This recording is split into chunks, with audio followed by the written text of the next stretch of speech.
Hey guys, and welcome. Today I wanted to talk about a feeling I've experienced for the past few weeks after coming back to Silicon Valley, and I just realized this feeling has been with me all my life, coming and going.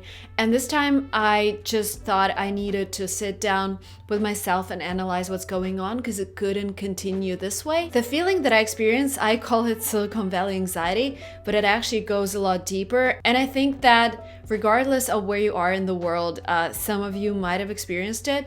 And it's basically a feeling that you're missing out on something, that there are so many things going on in the world and people are a lot more successful than you and they're doing so many amazing things and you are just, doing something that is not sexy enough or not cool enough. And when I first came to Silicon Valley back in 2015, I saw a lot of people going on retreats like ayahuasca. This is the word that I've learned at 500 Startups.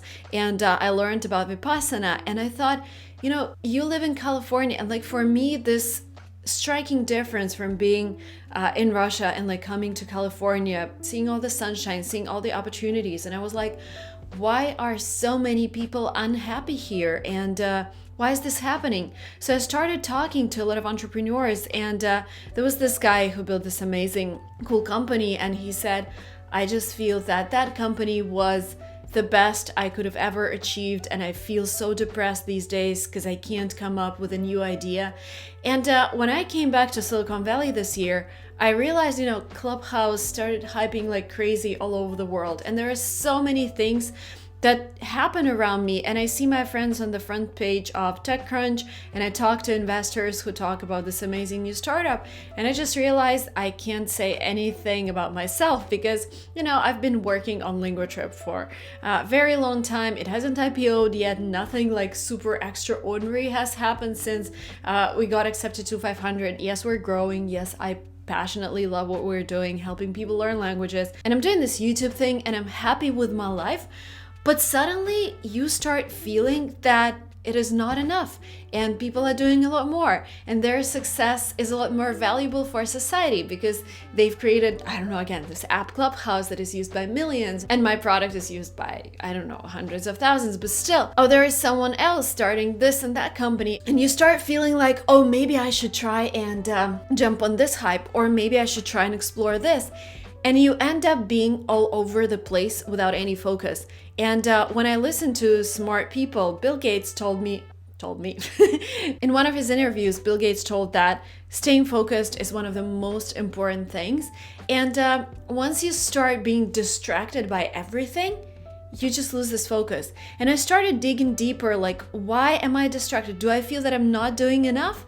I kind of feel that I could have done more, but it's not something that urges me to follow hypes. And I realized that I'm just kind of looking for approval from other people for whom I am irrelevant right now. So for example, if I want to hang out with Ben Horowitz or Mark Andreessen, I'm not building something they would be excited about. So there is no mutual topic for a conversation these days. And I realized that this is the key. So this is the feeling that drives all the anxiety. This is a feeling of not being relevant for people that I consider great or that I consider successful. And again, I started digging into my past experience and I realized when I was back at school, there were cool kids and they would always party and they would hang out till late every weekend. And my parents were really strict about my studies, so they would never let me go to any party or a sleepover. And as much as I wanted to be with those cool kids, I couldn't do it because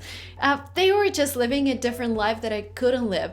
And now I realized that it was actually a good thing that I couldn't be with them because that way I was focused on my studies and I was focused on something that was relevant to me. I was focused on my English language. And if I was just hanging out at the parties, I might have not ended up being in Silicon Valley. And I realized that those people are completely irrelevant right now.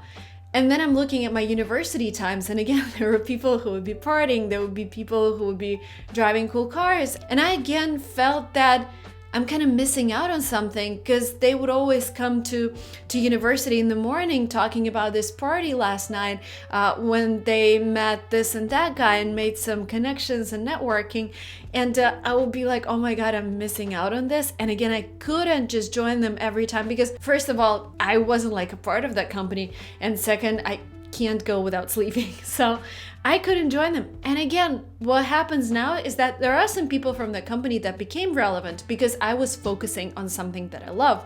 And we hang out together a lot these days. Some of them moved to Silicon Valley. And I'm just looking back right now and I'm thinking it was so irrational of me to spend my mental energy, spend my energy in general on thinking about being relevant to those people. And I came to a conclusion that I am putting myself in a similar situation these days. Instead of focusing on what I really love, instead of becoming great in my area of expertise, I am kind of trying to jump on different hypes, or trying to explore different hyping topics in order to be relevant to those people. And I just realized that if I focus more, if I create more results in what I love, then those people, some of them, would eventually become relevant. And once I realized that, like, my life went from being anxious and like trying to accomplish everything in the next 3 months, because in June we're gonna have a second baby, so I'm gonna take a break, to actually focusing on what matters.